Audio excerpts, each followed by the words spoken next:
Hi everyone. I got some really interesting conversations going after the last conversation I had about mentorship and how, I spoke 2 weeks ago about how we always look for mentors outside of ourselves. And we have this image of a mentor, somebody who knows everything, who's going to change your life, who will discover you and all that stuff. And I shared with you how some of the most influential people in my life taught me about myself.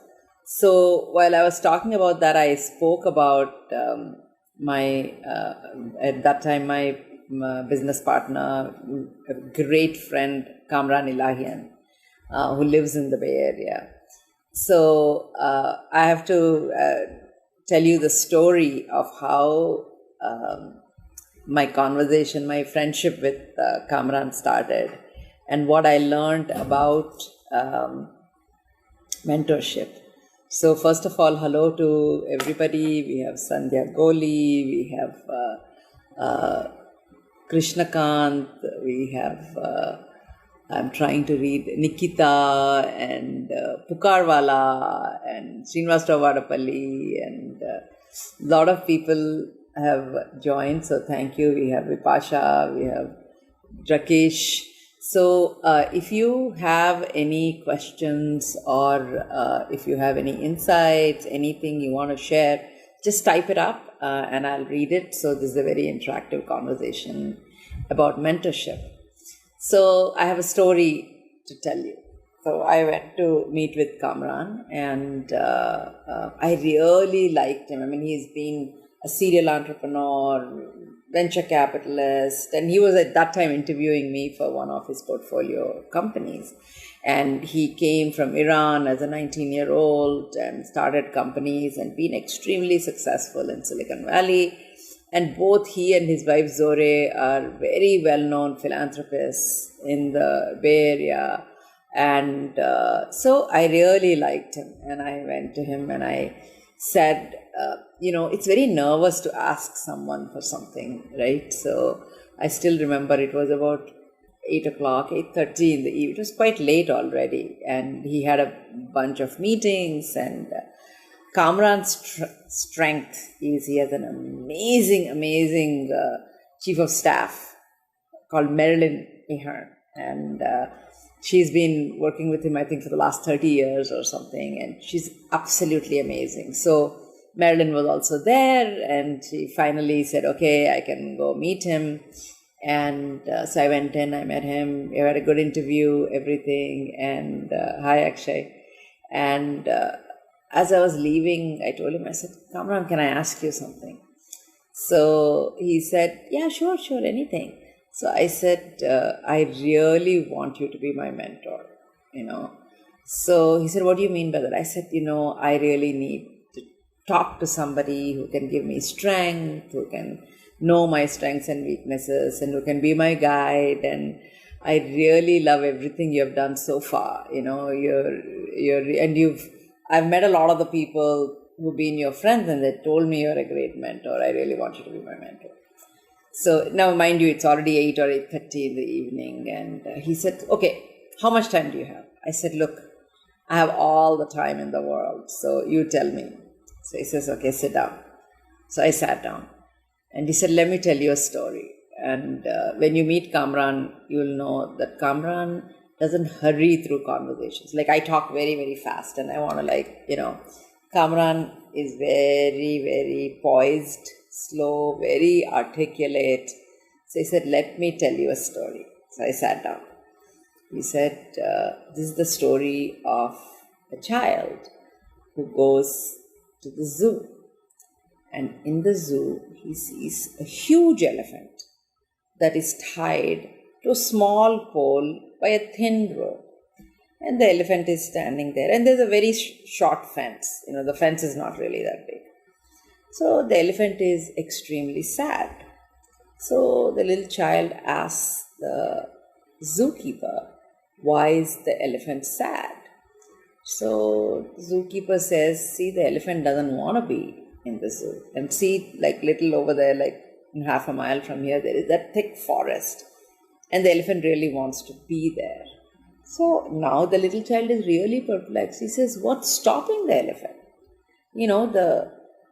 The fence is not very high, the rope is not very thick, nothing. There's nothing that's stopping the elephant. All it needs to do is move its head once and it can go away. And the zookeeper says, that's true. But when the elephant first came here, it was a baby elephant. And the fence was taller than the baby elephant. And the rope was very thick. And the pole was extremely strong. So the elephant tried for 1 day and 2 days and 3 days and 4 days and 5 days and 6 days and 7 days, 8 days, 9 days, 10. It just gave up. It tried and tried and tried all day, every day. It tried and it couldn't get away. And it just gave up. It just said, this is my fate. I just need to be here. And what the elephant doesn't know is that over the years, it has really grown. It's become huge and it's become much taller than the fence. It's become much stronger than the rope that's tying it down. But the elephant doesn't know that it has become that strong. So in its head, it is still that baby elephant who tried for 10 days to get out and it couldn't get out. So the elephant has resigned itself that it cannot get out. And so now the child feels really terrible for the elephant. And, and when Kamran told me this story, he said, a lot of times the elephant doesn't know its own strength because it is still thinking of itself as that baby elephant, right? But if the elephant has seen how strong it has become, it can not only get out and go into the forest, it can take a whole bunch of elephants with it, So he said that story is important because you are looking for a mentor.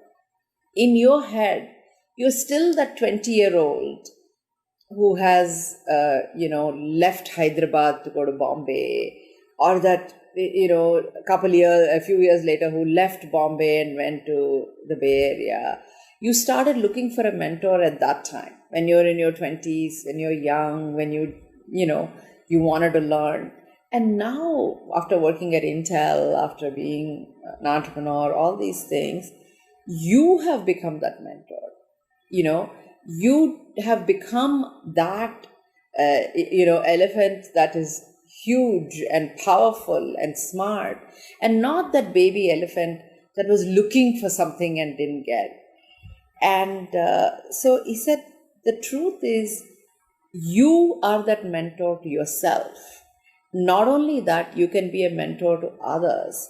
So you don't have the need to be mentored. And that really kind of opened my eyes to, a role I've gotten used to playing. When I was growing up, I was the youngest kid in the family, like by far, My cousins, everybody is like 8 years, 10 years, 15 years older than me. So I was youngest. And in every grade, every class, everywhere, I was the youngest, So I'm used to being that kid who's looking for the approval of the elders or the older sister or, someone, But I haven't seen myself that I have grown. I have learned life lessons. I have met amazing people who taught me a lot of things. So I am in a position to mentor others instead of me looking for a mentor. And also mentorship is not about finding that person who has all the answers. It's about just being there for someone. And I felt that metaphor works at so many different levels. Each of us, a lot of times, don't understand how strong we have become because we still think of ourselves as that little child. It's true of even countries. I remember, India as a country that had everything in shortage. When I was growing up, you had to, you go to an IIT exam, there's like some thousands of people for 20 seats. And then you go to a Jamnalal Bajaj entrance and there's like some thousands of people for 40 seats. And so you come from a very shortage mentality where you have to compete for everything and all that stuff. And now we are in a bit of an abundant world where India has grown by leaps and bounds. And because of Y2K, because of some things that have happened, we have giants of companies from India, and we have morphed into becoming a technology, strength for the rest of the world. And maybe even as a representative of India, I have positioned India as a little child many times in my career. In the world of philanthropy, I would talk about how much illiteracy is there in India, how much poverty is there, and how we need everyone else to give us money, how we need everyone else to come here and teach us, without looking at what we have within us. So for me, when I went to all the villages, when I went to small towns, when I met the children, the elders, the women, the men, I was amazed by how much wisdom we have right here. And we are looking somewhere outside. We are looking for someone to tell us what to do. And in fact, we have taught everybody else from around the world amazing lessons. So they could take and create huge industries outside India. But in India, we have all been looking for someone else to give the answers. It's not about India as a country or political figures or whatever, but it's just about how each of us Indians have represented India outside the world, and especially how I have represented it. By the way, hello, I see Swapna, I see Akhila, I see Deepak and Varsha. Hi everybody, Swaraj, I see lots of people. Hello. So, and I realized that I have not done a great job of telling India's story outside India. And that's the reason I've been here for the last 10 years, finding amazing stories of strength to tell the whole world what we have here. So the first thing about mentorship, continuing on the conversation, what Kamran taught me is to find that mentor within me and find that strength within the country, find that strength within the institution instead of looking from outside. Yes, Swapna, if you have any questions, please ask. I'll be happy to take questions. And my friend Preeti is here from Ahmedabad, and Heshita, welcome all of you. Please type in your questions. I'll be happy to take it, or comments, whatever. This is an interactive session. So any insights you have, please.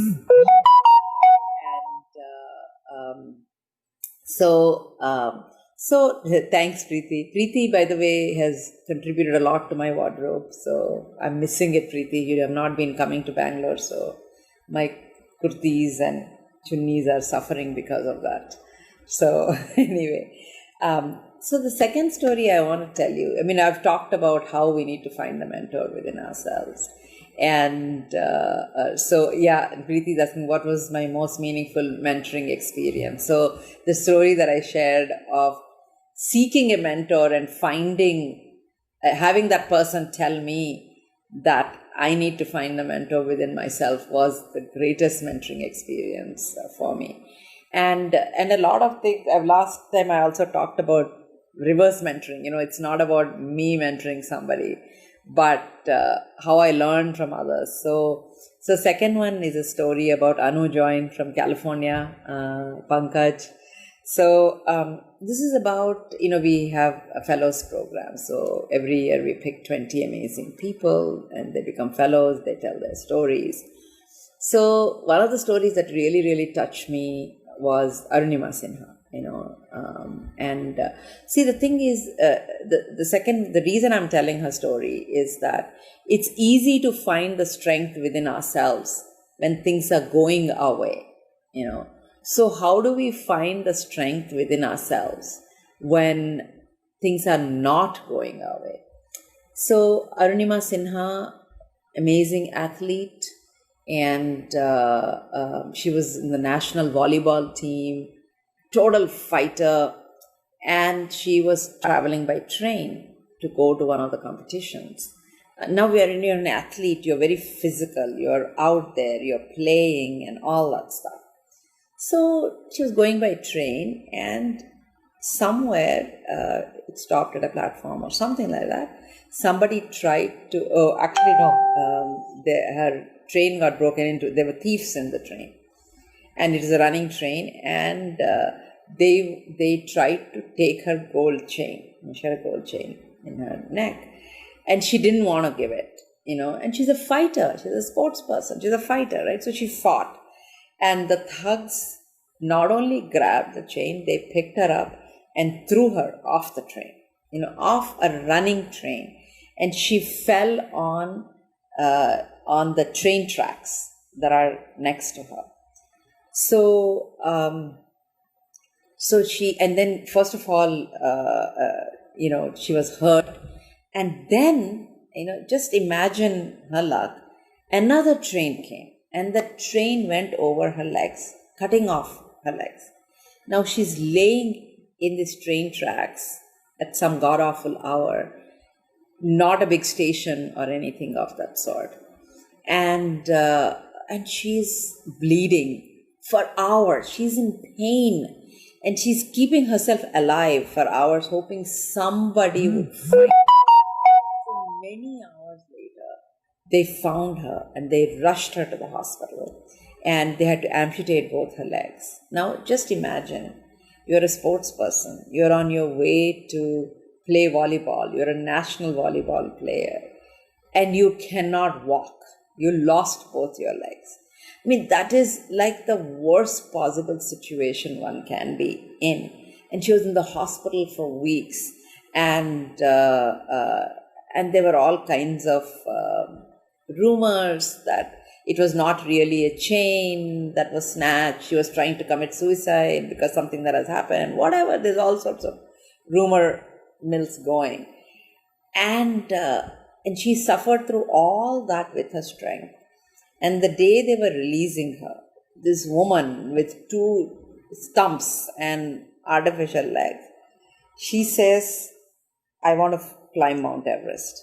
Now just imagine, female amputee, the day she's getting out of the hospital, there is press, there's everything, So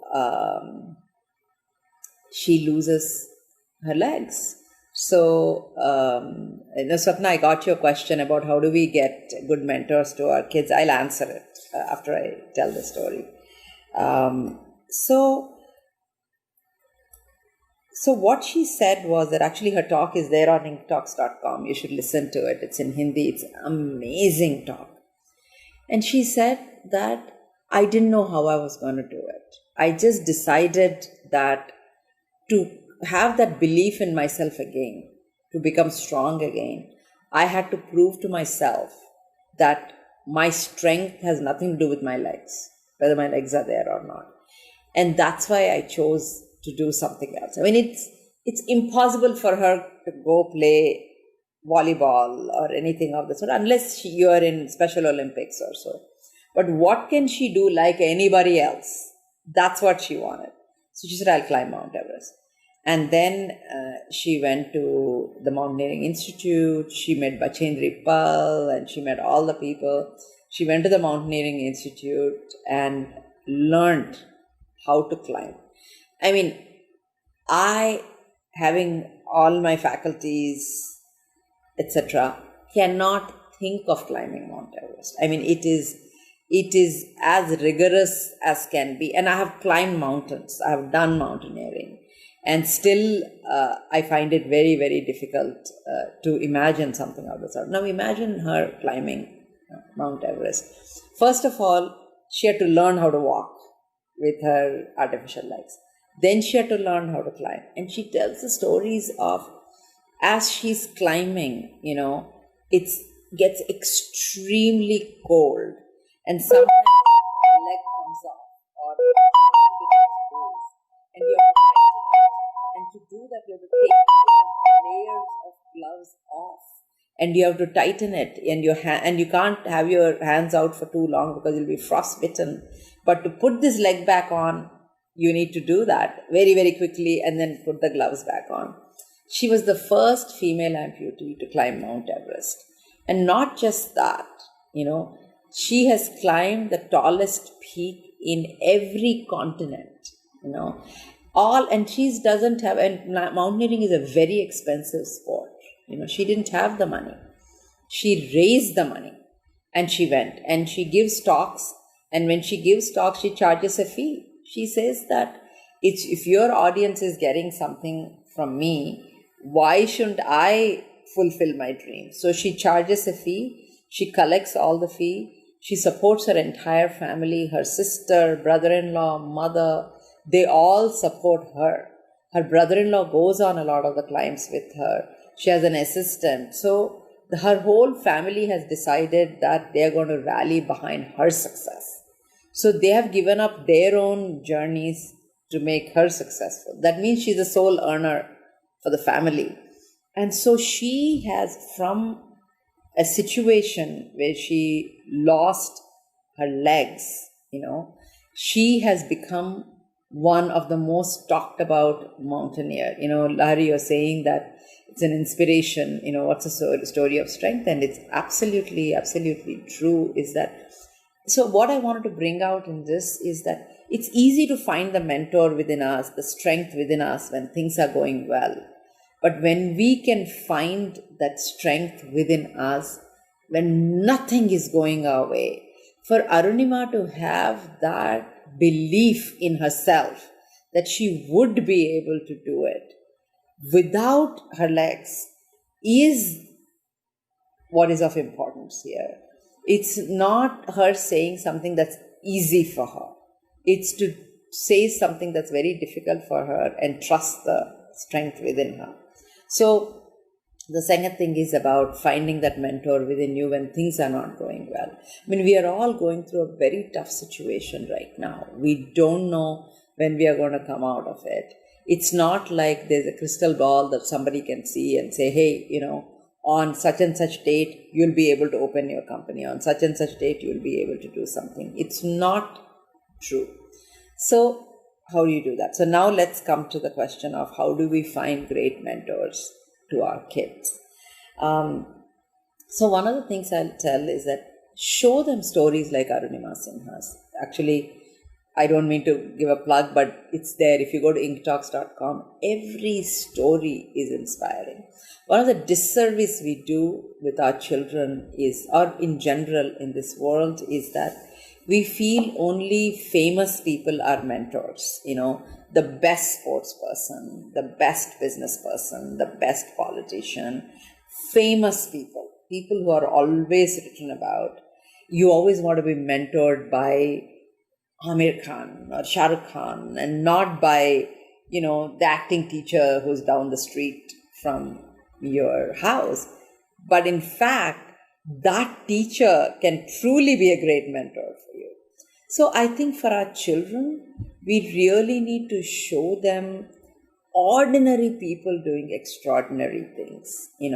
I talked to my 16-year-old sometime about, look at that person who is cooking for us every day for the last 10 years, what sort of a home she comes from, what kind of a health does she have, how she pays attention to what each of us needs and serves. So finding, being thankful for every little thing that's done to them and to find the strength, to find inspiration in people who are around them, in very, very ordinary people. That's the best way we can find mentors to them.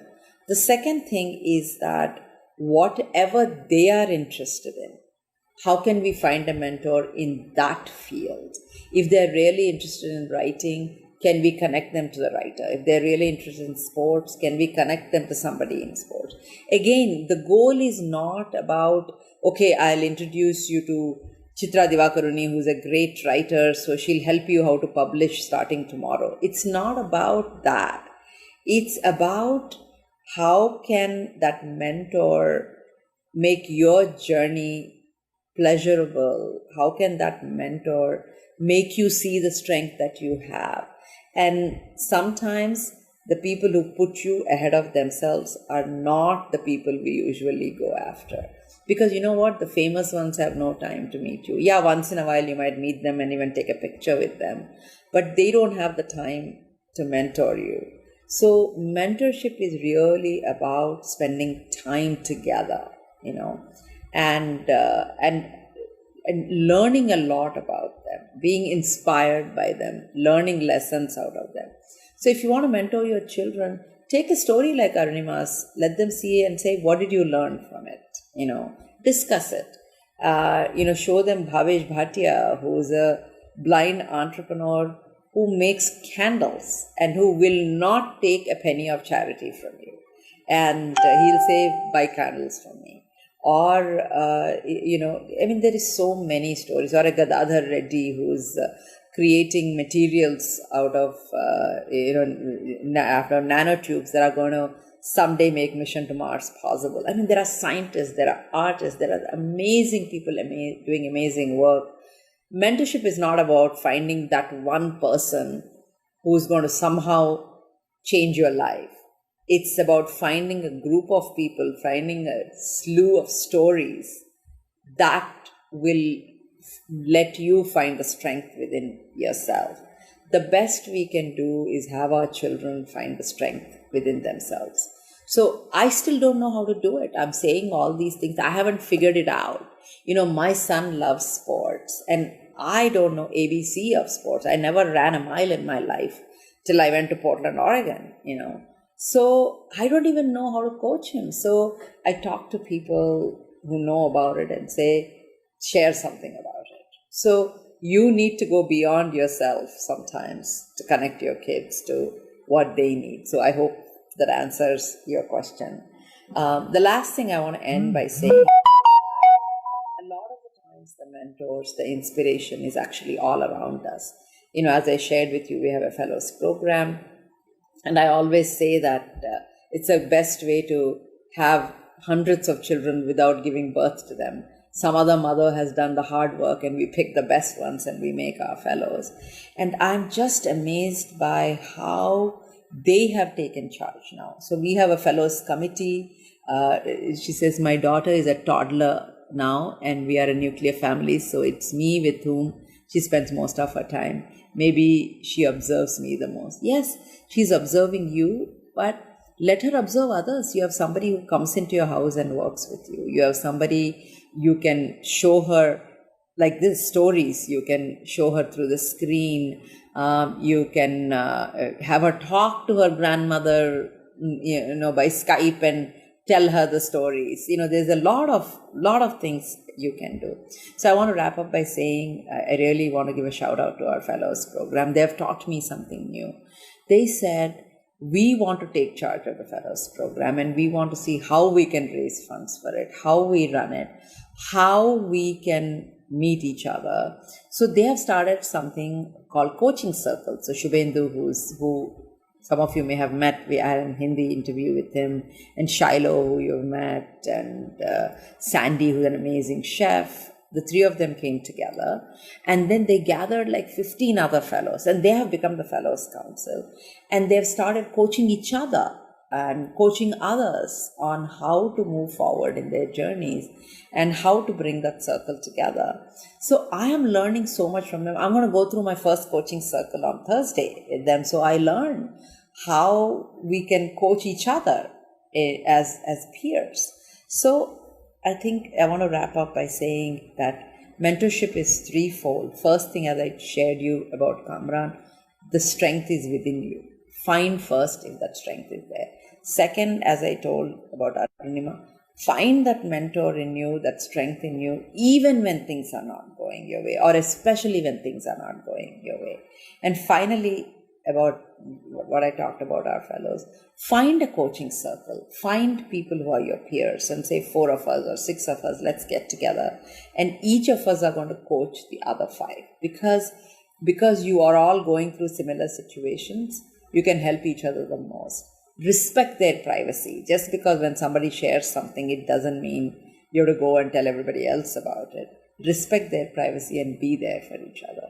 So that's my, that's what I wanted to share with you about the amazing experiences of mentorship I had in my life when somebody refused to be my mentor and forced me to look at the mentor myself. When somebody, found the strength at the worst situation, and someone who's less than half my age today, all our fellows are teaching me how to find mentorship among my peers.